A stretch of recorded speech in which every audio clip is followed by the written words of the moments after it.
cart. You know that feeling where you're watching a cooking show and they're making lasagna and you really want to make lasagna, but you really don't know how to make any of the lasagna ingredients?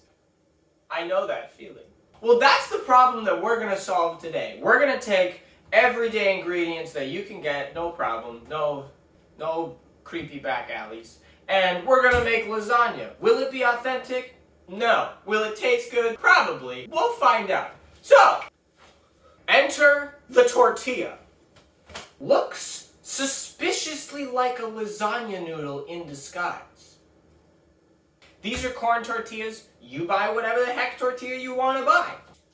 A dish. This is a square casserole dish with some foil and spray. So, we're gonna, so just like, get some tortillas in the bottom. Depending on the shape of your dish, like if it's a rectangle, you may want to do some trimming. I only have 4 more, so I'm gonna do some trimming. Yeah? Yeah, that works. Yeah. Okay, so our first noodle layer is complete, and now lasagna, depending on if you're a vegetarian, has meat and like tomatoey saucy things and stuff, but like that involves cooking. So instead, chili from a can. That's easy open. Now we don't want all the liquid. We want it to be kind of, spoon.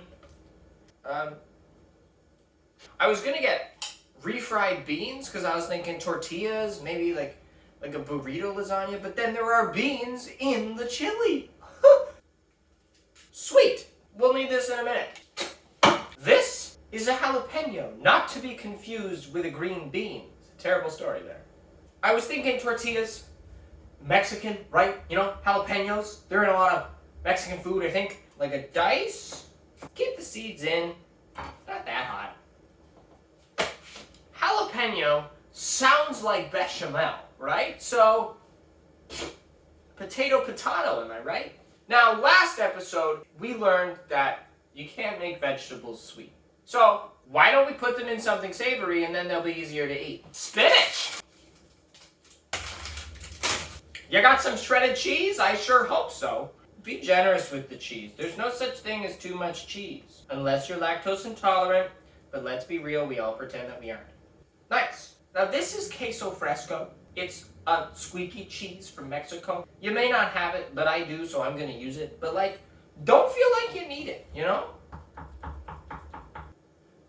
Now you're thinking, Evan, there are no layers to this lasagna. We have more tortillas. So just do the same.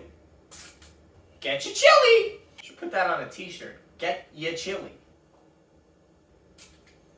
Now we're not gonna put jalapeno on this layer because I only had one. And we're not gonna put spinach on this layer because that'll make it look unappealing. So, and there, you have your chili tortilla lasagna. You may be thinking lasagnas are normally more than 2 layers, but let's be honest, who has the attention span to do more than 2? Pop this in the oven, 350 degrees for I have no idea how long. I'll tell you after it's done. Contact lenses, am I right? Okay, it's been like 45 minutes. I think it's good. Don't that just look appetizing? Get some green onion, make a little thing. Oh, you can kinda see the layers. All we need now, a dollop of sour cream, blurp, a little bit of hot sauce for that, like, artsy-fartsy.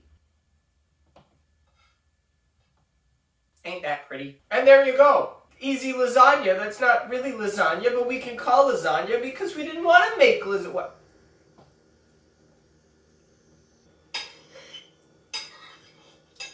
I'm just gonna finish this. Just give me a second. Yup! If that doesn't say anything, you may need to get your eyes checked. That's pretty good. That's all I got. Seems really anticlimactic. Thanks for coming. I'll see you in 2 weeks. I couldn't even taste the vegetables. There was spinach. Woo! Yeah. Anyway, I'll see you in 2 weeks. Follow me on Instagram at Aaron's Bakery if you don't already. What are you doing?